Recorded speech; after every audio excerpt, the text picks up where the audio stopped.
Hi, welcome back to my channel. I want to do a video on a couple of things which are related, but the the difference between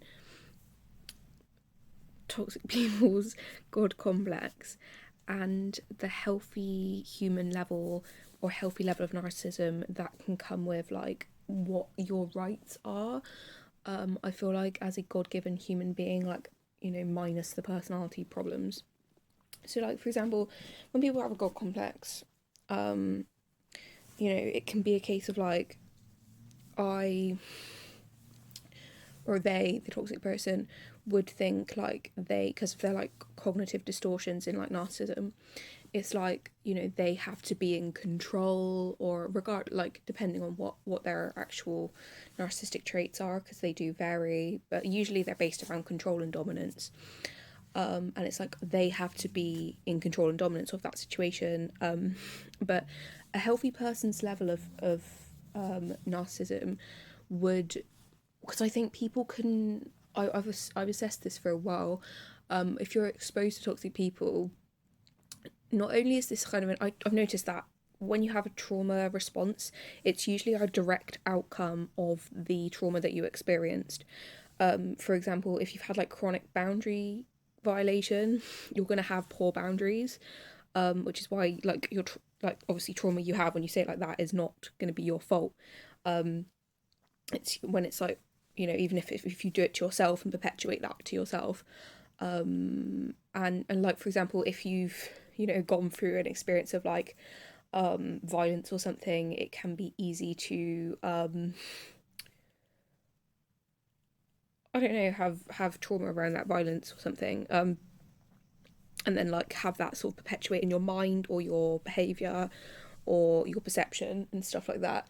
And it's a case of like, but I think when people are exposed, back to this called complex thing versus the healthy narcissism, I think people can have this level of depleted narcissism. I want to say depleted because I feel like it's almost a compensation for unhealthy people in society, just because of this level of like scapegoating that like society tends to do. And apparently it's just very normal within like human groups and stuff. But it's also a case of like, I don't think just because, even if you are naturally a scapegoated person, because I feel like not everyone has that level. Like, I do think everyone has their dispositions to certain aspects, like whether you're scapegoated or whether you're an entitled narcissistic golden child, or whether you're a narcissist, or whether you're an enabler that's just fucking, stupid and irritating. So we've all got our kind of thing that we can kind of, but it doesn't mean that like, just as like, I'm not going to give instruction for how toxic people can be less toxic, because that's not what they want.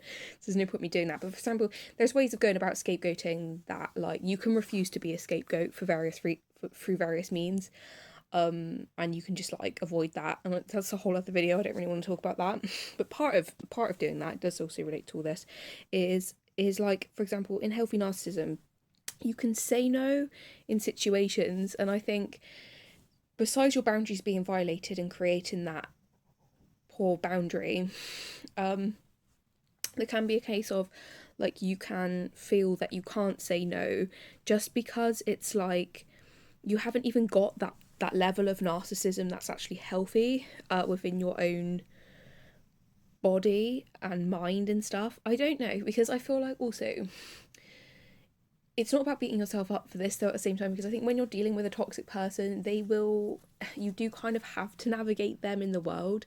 Like, they're not going to particularly respect your boundaries, but I do think you also have to set them anyway. But there's also a sense of like, with toxic people, you have to kind of set realistic expectations of what they're going to be able to handle, because if you go to a toxic person and you start setting all these boundaries with them, they're gonna see that as an attack on their own ego and stuff, so they're just gonna like freak out basically.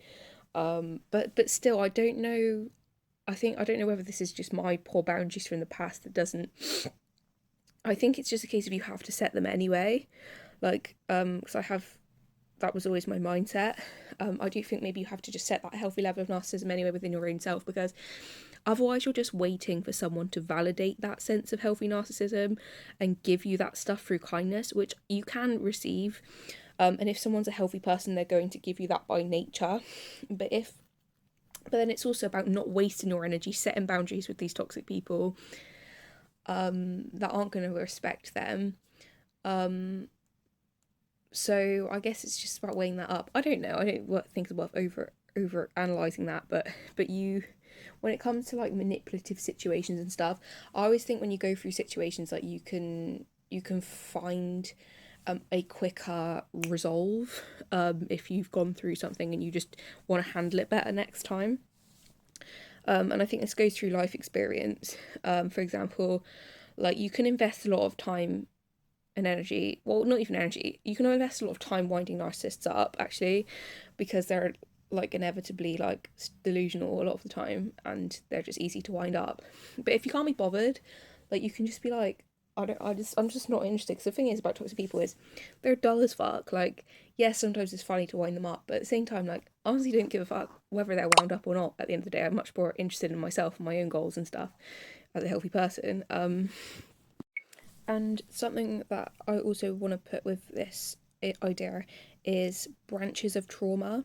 I heard this thing a while ago that if you have this compulsion to over explain or talk a lot, have a bit of a word vomit kind of situation, it can come from a place of trauma and almost distraction from a trauma, because if you look at it from this sense as well, the left side of your mind is about logic. So if you're trying to like kind of avoid an experience in your logical mind, it can be a sense of like you create neuro pathways around it in order to kind of avoid it. You can kind of look at it like that.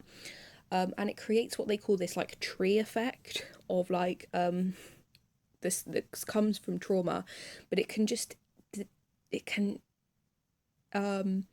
envelop a lot of energy to actually support this tree, if you like.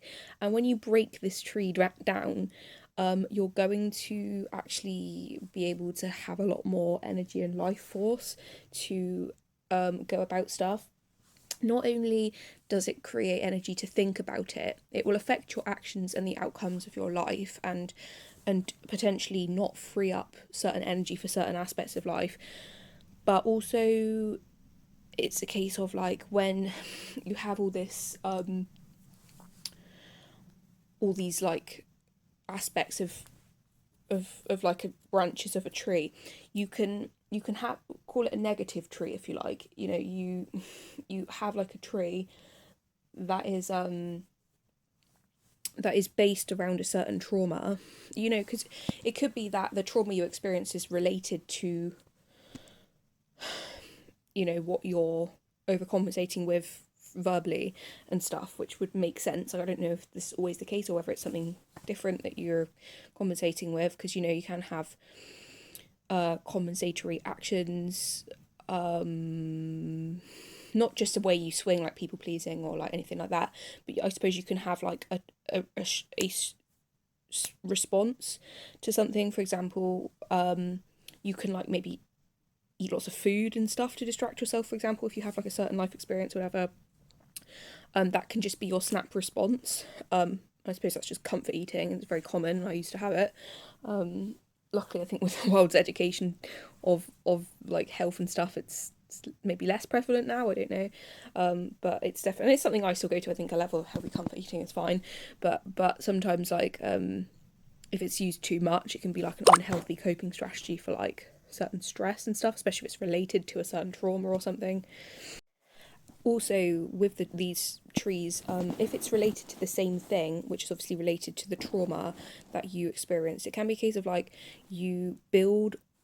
I've talked in the past about building on like neuro circuits that can be incorrect for a start, but when you have these like trees of trauma, you can also build negative buildings on, not buildings, but like branches of this tree, let's stick to the same analogy, branches of this tree onto the same tree that are kind of not helpful in any sense, either whether they're lies or whether it's just a case of potentially reactive abuse if you get traumatized by an abusive situation, and your body is trying to either avoid dealing with that or kind of protect yourself in the future.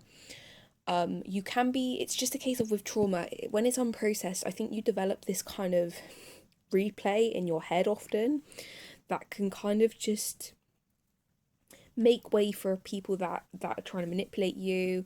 It says in the Bible that sins that are done to you or you do creates a foothold for the devil to create havoc in your life, something along those lines.